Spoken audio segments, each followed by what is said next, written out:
Magandang hapon! Kumusta po? Narito po ulit ang update natin para sa lagay ng ating panahon. Ngayong hapon po ng September 1, 2025. Sa ngayon po ay patuloy pa rin natin na binabantayan ang sama ng panahon na nandito sa loob ng Philippine Area of Responsibility na nasa silangan na po ng Cagayan, about 1,020 km east of Santa Ana, Cagayan. Bubaba na po ang tsansa niya na maging bagyo pero patuloy pa rin nitong nahahatak ang habagat na siya po ngayong nakakaapekto sa malaking bahagi po ng ating bansa, lalo na sa kanluran, habang patuloy pa rin itong kumikilos pataas at posibleng sa Miyerkules, makakalabas na po iyan sa ating area of responsibility at sa ating long range forecast.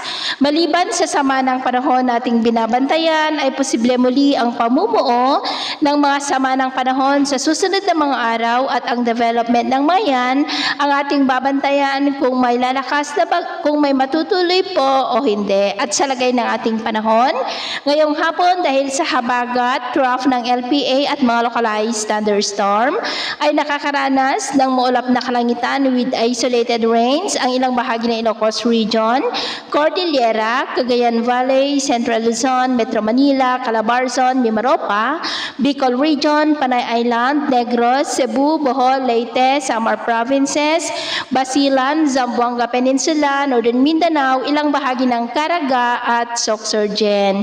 At mamayang gabi may mga isolated rains pa rin sa ilang bahagi ng ating bansa, lalo na sa Luzon at Visayas. Kaya mag-ingat pa rin po tayo sa mga banta pa rin ng mapagbaha at pagguho ng lupa.